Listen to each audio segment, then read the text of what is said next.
Hello. This presentation outlines a research project conducted by Ashridge Executive Education, which is part of Hult International Business School, in partnership with Unicom. It's entitled Exploring Social Media as a Disruptive Force in Leadership. The project was conducted by myself, Patricia Hind, Vicky Holton, and Anthony Turner. Hi there, I'm Vicky Holton. I'm the other person on this presentation. Let me tell you about the agenda for what we're going to do in the presentation. We'll tell you something about why the topic is important, give you a very brief overview of the research literature we've looked at so far, and then we'll talk to you about the research project, the model of leadership we used, how we collected our data, some of the findings, but very briefly of course, and some provisional conclusions. And then we'll end the presentation with some implications for leadership thinking and the pedagogy that we know people will be really interested in who are attending this conference. So in terms of why the topic is important, we've got 4 key points here that we wanted to highlight to you.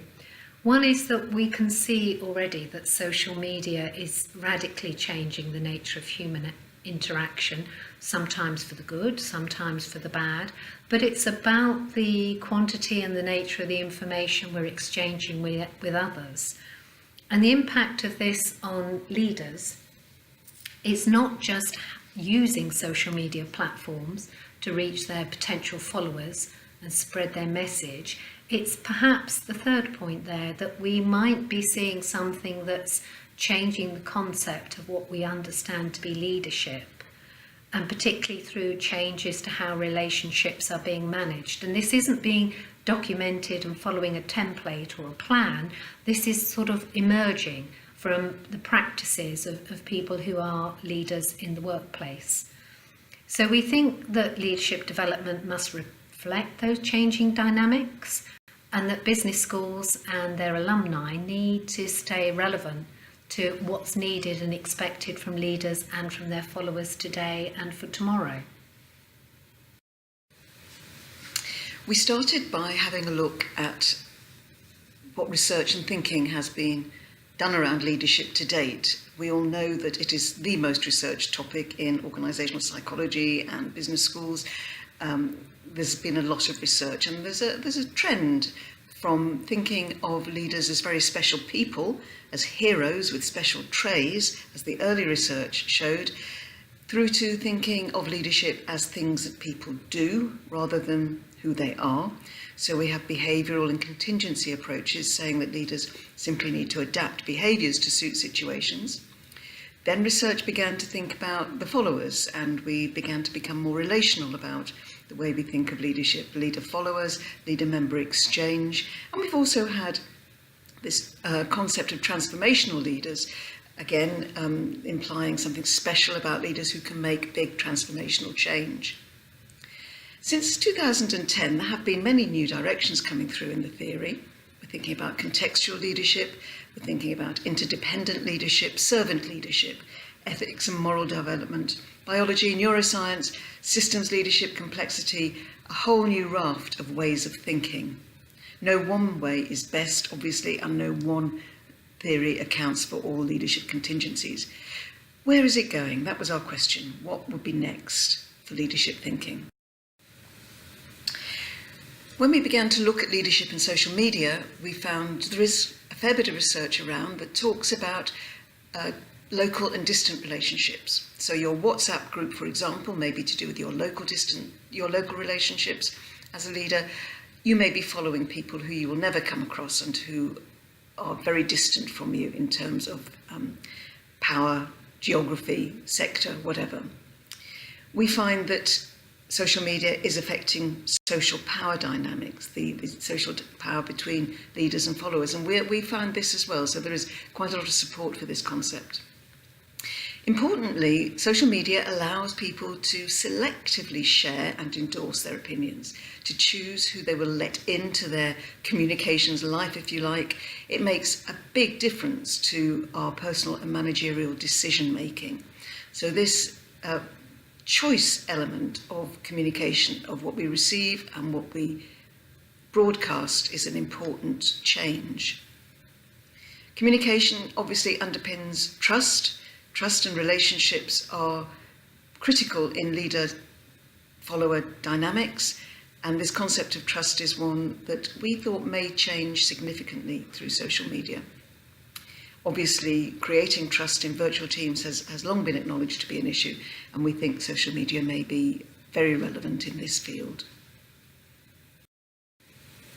So if we put it all together, distilling down what we think we know about leadership to date, we normally assume that there are three key things. First of all is communicating, delivering a vision, setting a way forward, establishing direction, those sorts of things.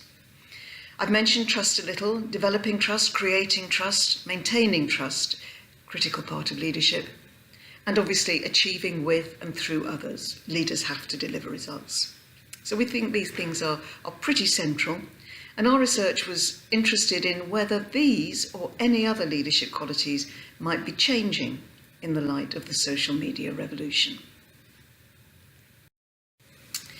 We needed a model to basically design our survey around, and as I mentioned earlier, there has been a lot of research around leadership, but we settled on this taxonomy from Euclid, Gordon and Tabor because it highlights the three essential dimensions of leadership activity: task behaviour, getting the job done; short-term activities, clarifying objectives and roles, and monitoring.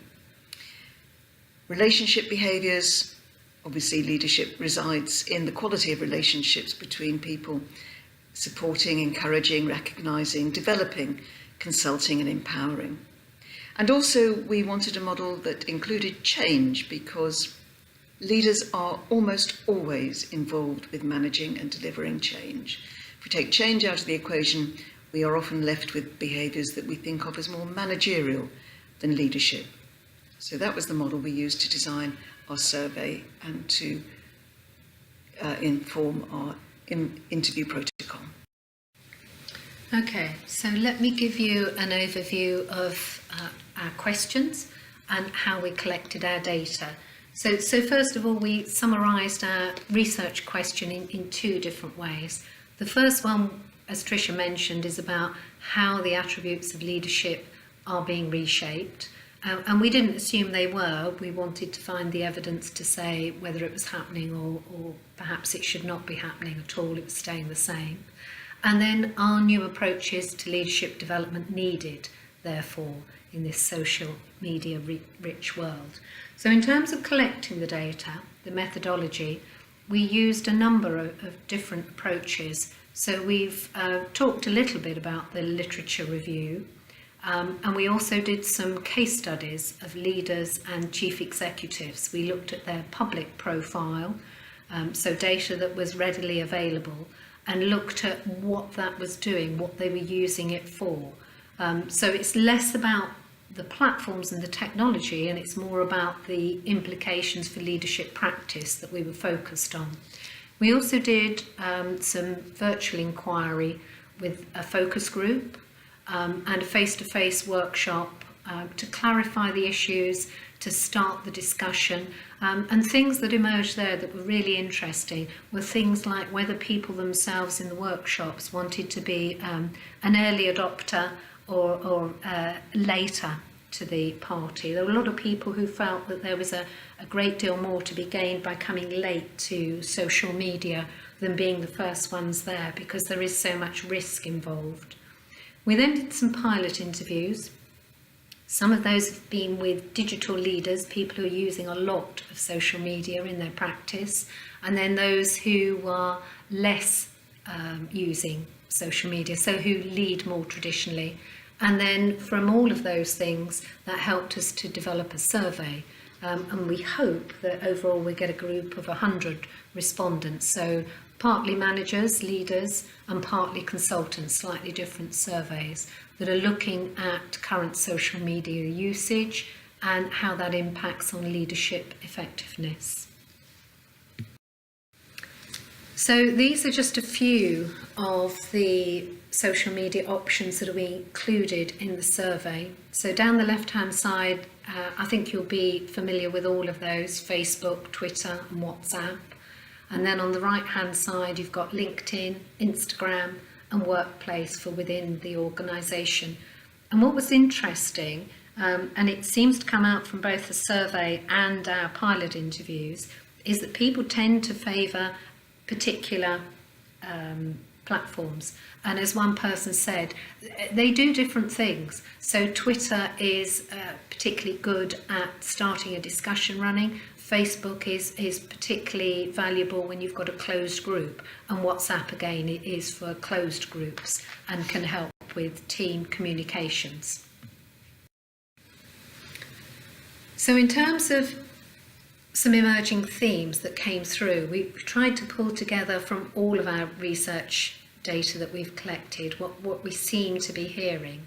So you've got things, for instance, that social media is great for dealing with customer complaints and being in there in the instant that things go wrong. It's not always used correctly, but it can be brilliant at doing things like that.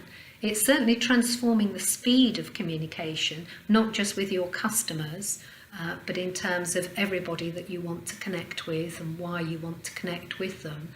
But it has to be that leaders use social media strategically if they're going to get the best out of it. And we also heard in that next set of categories there, those next points, that leaders need to be authentic. They've got to be engaging with others in a different way. You can't just broadcast. You've got to be listening, and we've called it amplified listening for things like that. It's quite interesting. We had mixed views on how much time it takes to do this. Some leaders said that the reason they haven't done it is they're put off because it will take a lot of time. But then others who would describe themselves as quite high users of social media said that it's fairly easy just to blend this into what you're doing every day if you plan carefully. It doesn't take that much time. We've got blurred edges between work and home life, and I think we'll say something about that later. And it's being used as essential tools in companies for attracting talent and by leaders for recognising and rewarding accomplishments. And I suppose the comment at the end there, the ether is forever, is that's the risky bit, that once your comment is out there, it seems like it's going to be there for good or for bad. It can go viral. So, our headline findings to date from all our different methodologies. We are hearing that more than ever, it appears that leadership is very unique and focuses on very personal strengths and profiles. So there are implications here for creating personal brand, for being very self-aware of what you stand for and what your leadership profile is. That might mean that we may be witnessing a new model of leadership. In some respects, this is mirroring the great man approach. We're focusing on individual traits, individual beliefs, individual opinions that are broadcast to a wide range of stakeholders. Now, there is a paradox here, though, that the new perspective, the use of social media, is also redistributing power and influence. Followers can respond, followers can have influence, create social movements. So there is a bit of a paradox between this pull towards great men or significant personalities in leadership versus this redistribution of influence which is available to all. So we're hoping to find some more information about that as the research continues. Leadership is clearly about the ability to influence others, and the key to this is emotional engagement. So we need to help leaders understand their different stakeholders so that they can make appropriate emotional engagement with all of them. Emotional links build emotional relationships. Conversations must involve listening and talking. Vicky's already mentioned this notion of amplification. Some leaders do believe that this is not optional for leadership, this form of communication, but not all our respondents recognise this yet, and we had several people tell us that no, leadership, the traditional leadership, face-to-face communication, direct personal contact is still the way to go. So we think we're hearing that the key to effective leadership is to be authentic. People want to hear the real leader. They want to be able to get close to leaders. They want leaders to be able to share themselves a little. And again, this is emotionally engaging, but it's slightly risky, partly because of the public versus persona tension that we mentioned earlier. The balance of power is shifting. If influence is shifting, then power is shifting. And one of the things that we heard about here was the fact that there is such choice now. Individuals choose who to lead, who to follow. They choose what to listen to. They choose what information they will allow in to their personal, under their personal control. So leaders have to work with that. They have to, in a sense, earn the right to be listened to more than ever. Followership is therefore changing, and so leadership must change. Digital natives have very different expectations. They expect to be led up close, personal and fast. One of our respondents said to us, when the slowest form of communication you've ever known is email, you expect leaders to communicate with you quickly. We may also be seeing a reemergence of the distinction between leadership and management. I'll say a little bit on the next slide about that, but maybe the debate between whether leadership and management are the same concept but just qualitatively different may be changing. If we go back to the model that we used, this taxonomy of leader behaviour, the red items here mean that we are seeing evidence that social media is changing this use. Blue is possible, and black, we're not seeing anything. So leaders are using social media to broadcast plans about their short-term activities. They're not using it for the kind of nuts and bolts management things of clarifying objectives and role expectations. They may be using it to monitor operations of their business, benchmarking, seeing what competitors are doing. When it comes to relationships, we've seen definite evidence of encouragement, support and recognition being provided through social media. Not quite so much developing members' skill and confidence, or indeed consultation. We hear that communication is two-way, but whether that makes effective consultation, we're not sure yet. And initiatives in problem solving, we see no evidence of that yet. Changing, yes, monitoring, proposing new innovative strategies and visions we've seen evidence of, but again, little around innovation, or indeed very little around risk-taking to promote necessary change.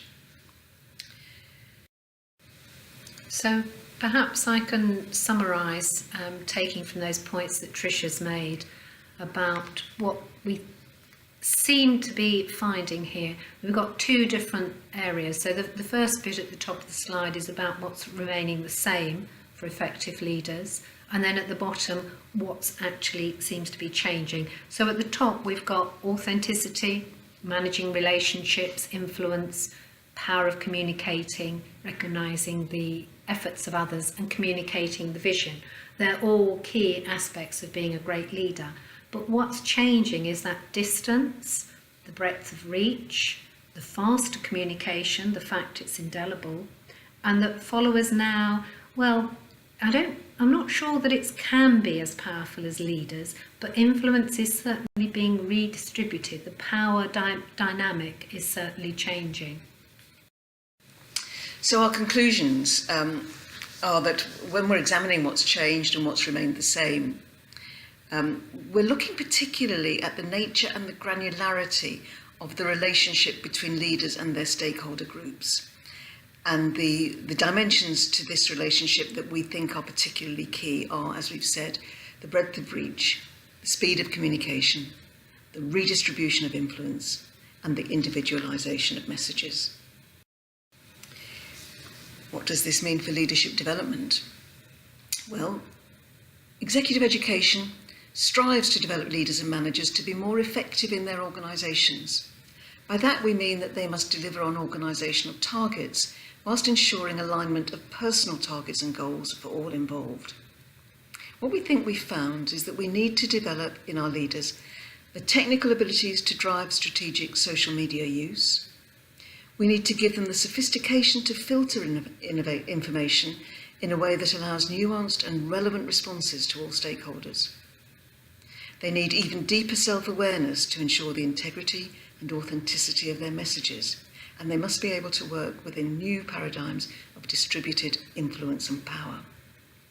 To develop these skills, we need to expose our learners to new ways of working, safe environments in which to experiment. Social media is a virtual environment, so leadership development must focus here. We're suggesting the use of second life experiences, avatars, immersive environments, and they will all be critical alongside deep personal coaching. Another quote from one of our interviewees finishes our presentation. The world is changing. The pain of getting to grips with the new way of working is less than the pain of being on the sidelines. You risk becoming irrelevant.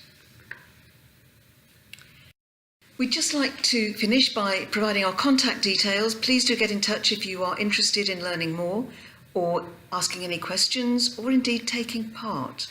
If you would like to take part in the research and you are a consultant or an educator, please follow that first link. If you are a practicing business leader, please follow the second link. We would be delighted to hear from you. Thank you very much for your time. Sorry, Tricia, I didn't mean to interrupt. I was just going to clarify, in terms of a business leader, we also mean people who are team supervisors, managers, anybody who's involved with a team of staff. Then it would be great for you or to pass on to people that you think would be willing to take part for us. The surveys are both open until the 14th of December, so it'd be great to have some more respondents. Thank you very much.